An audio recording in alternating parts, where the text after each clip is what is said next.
নমস্কার, আমি অরবিন্দ নস্কর। আপনারা দেখছেন মন্দিরবাড়ি টিভি। আজ একটি নতুন প্রতিবেদন নিয়ে এলাম আপনাদের জন্য। সবাইকে জানাই শুভ সন্ধ্যা। সবাই সুখে থাকবেন, ভালো থাকবেন। তো এখন খবর শুরু করা যাক। দিল্লি জুড়ে অবৈধ তল্লাশি চলছে। বাংলাদেশি খেদাও তল্লাশি, অর্থাৎ যারা বাংলাদেশ থেকে এসেছে দিল্লি পুলিশ তদন্ত করছে এবং এখানে ঘাঁটি গেড়েছে কিনা চিরুনি তল্লাশি চালাচ্ছে দিল্লির পুলিশ। আগে থেকে ঢুকিয়ে দিয়েছে কিনা বাংলাদেশ সরকার, বা আগে থেকে ষড়যন্ত্র করে ঢুকে এসেছে কিনা। তাই কখনো বলছে ভারত দখল করব, কখনো বলছে কলকাতা দখল করব। I card, Aadhaar card check করা হচ্ছে। যারা বাংলাদেশের থেকে এসেছে তাদের, বিশেষ করে যারা বাংলাভাষী বা বাংলা ভাষায় কথা বলে, তাদের চেক করা উচিত। ভারতবর্ষের প্রতিটা রাজ্যে চেক করা উচিত, বিশেষ করে পশ্চিমবঙ্গে চেক করতে হবে। বহু বাংলাদেশি ধরা পড়বে পশ্চিমবঙ্গ চেক করলে। সারা অঞ্চল চেক করতে হবে তন্ন তন্ন করে। ভারতবর্ষের প্রত্যেকটা অঞ্চলের, প্রতিটা রাজ্যে, প্রতিটা কেন্দ্রশাসিত অঞ্চলে, প্রতিটা রাজ্যে চেক করতে হবে, অঞ্চল বাই অঞ্চল, থানা বাই থানা। তাহলে বহু বাংলাদেশি ধরা পড়বে। এবিপি টিভির নিউজ সূত্রে আমরা দেখলাম বা জানতে পারলাম।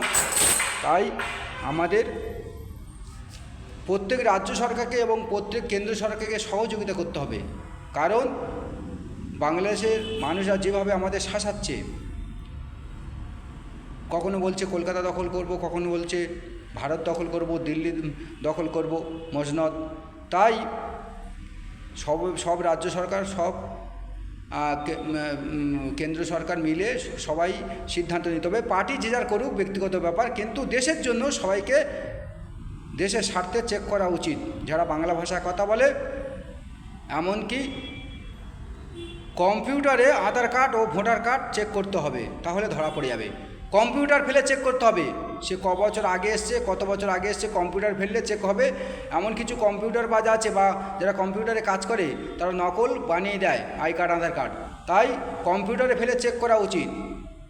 সমস্ত অল ইন্ডিয়া চেক করা উচিত যারা বাংলা ভাষায় কথা বলে। বহু বাংলাদেশি বিভিন্ন জেলায় বা বিভিন্ন রাজ্যে ছড়িয়ে পড়েছে।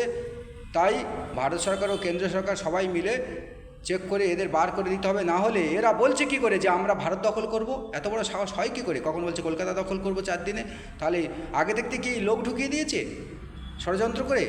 তাহলে সবাই একসঙ্গে বাংলাদেশের লোক এবং আমাদের দেশের মধ্যে ঢুকে আছে, তারাও শুধু আমাদের দেশকে আক্রমণ করবে, আমাদের দেশের ক্ষতি করবে। তাই সব রাজ্যে চেক করা উচিত। যেরকম দিল্লি সরকার, দিল্লি পুলিশ চেক করছে, সেরকম সব রাজ্যে চেক করা উচিত। তো দর্শক, আপনাদের মতামত কমেন্ট বক্সে জানাবেন। নজর রাখবেন মন্দিরবাড়ি টিভি। এখন আসছি। জয় হিন্দ, বন্দে মাতরম, ভারত মাতা কি জয় হোক।